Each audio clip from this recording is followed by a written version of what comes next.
I'm Roy Potter, a former U.S. Army Lieutenant Colonel. Welcome to the Potter Expositor.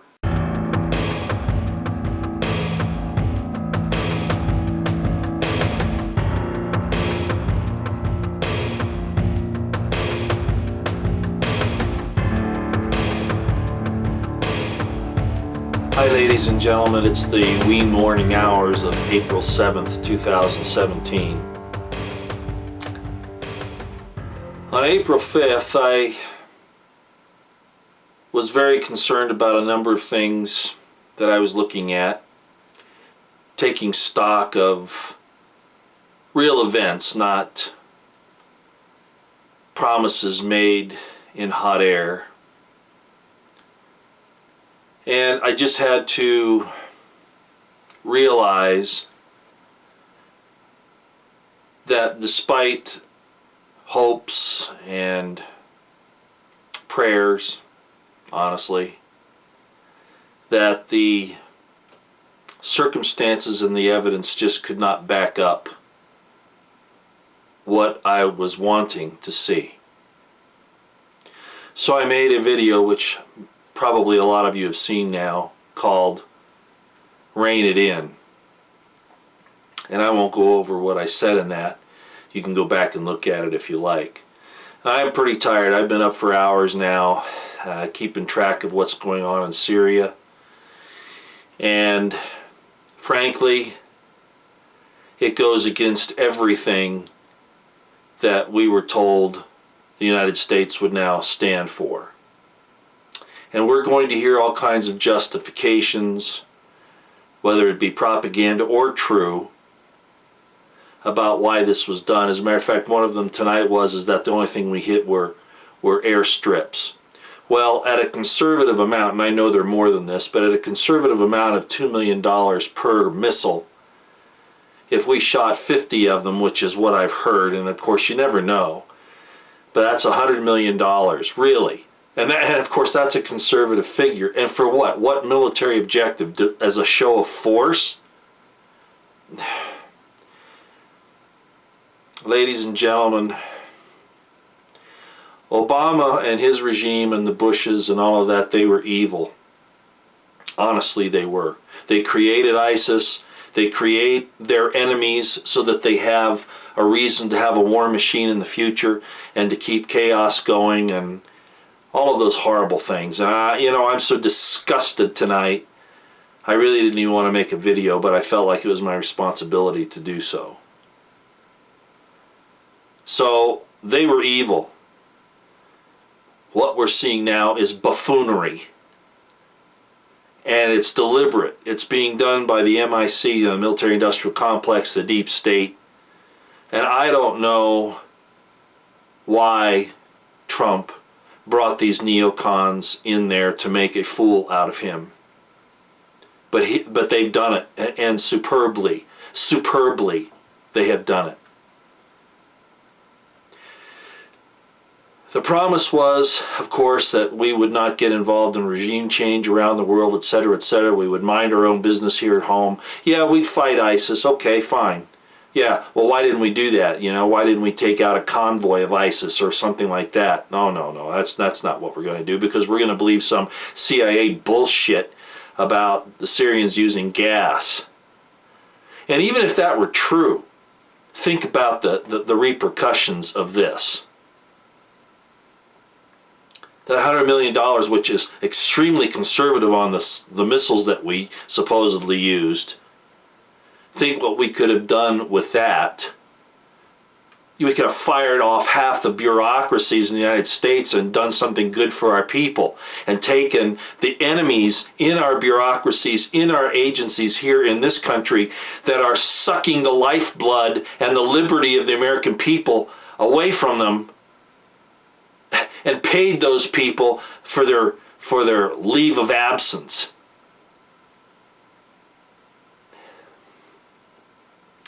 The war that we have to win is here at home.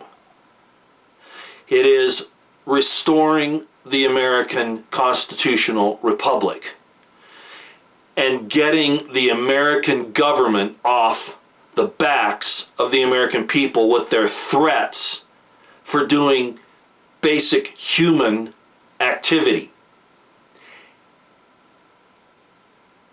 And that's what we thought we were getting. No. The aphrodisiac of being involved in foreign affairs, foreign policy, being a world superpower, and wielding the powers of death and destruction, that becomes what is desired above all else. And President Trump has betrayed us for that aphrodisiac.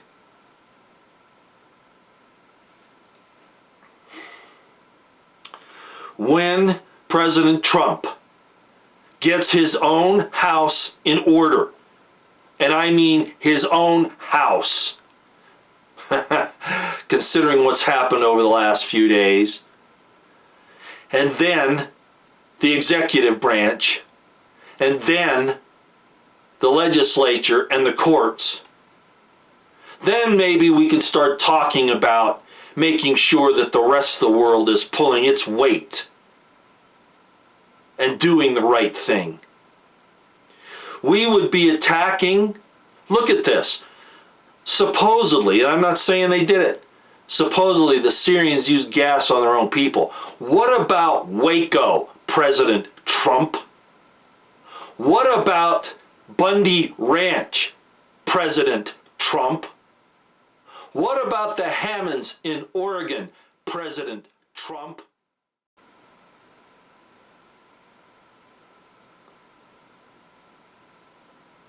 This was not a national security threat in Syria. And there is no way, oh, you can bend it, you can turn it, you can do all sorts of things to try to justify it, but we know better.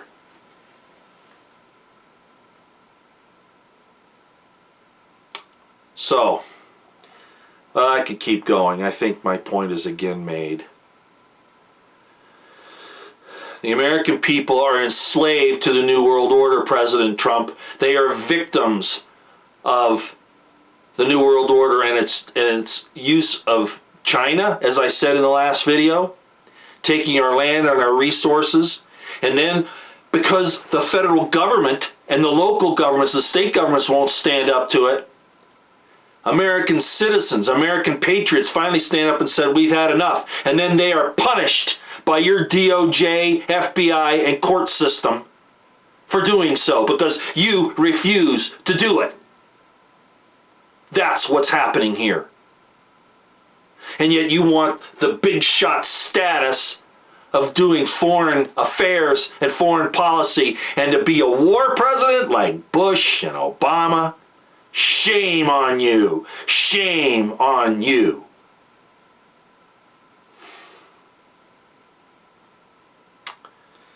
Ladies and gentlemen, I've done this for a number of years. And you know, I quit once before. I don't know, what was it? 2011, I said I'd had enough.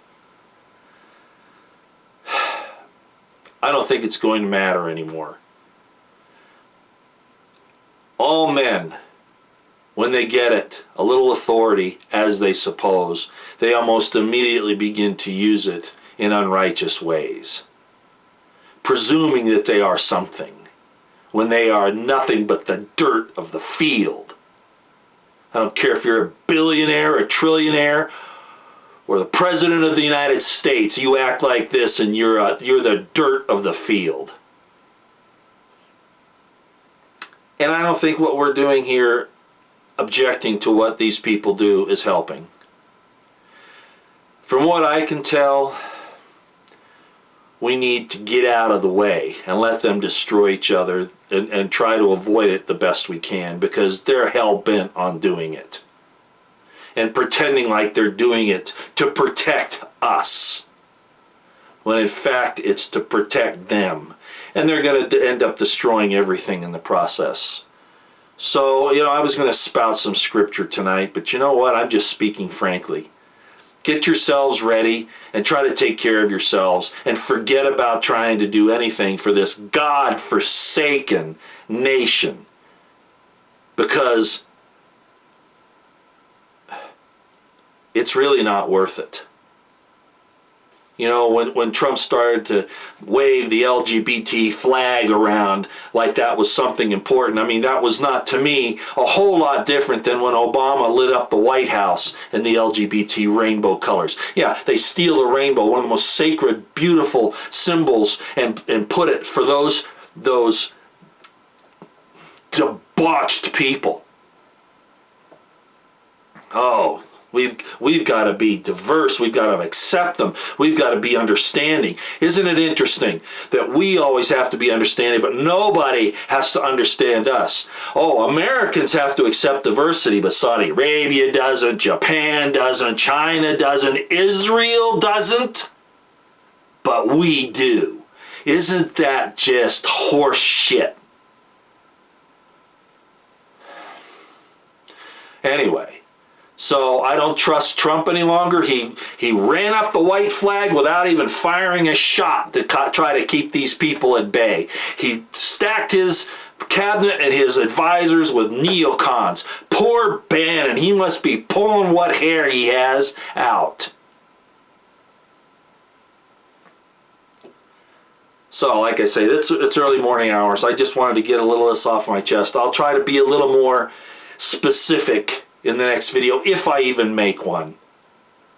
Frankly, I think we all just need to gather around the people that we can trust and hunker down and get ready, because these assholes are going to destroy everything.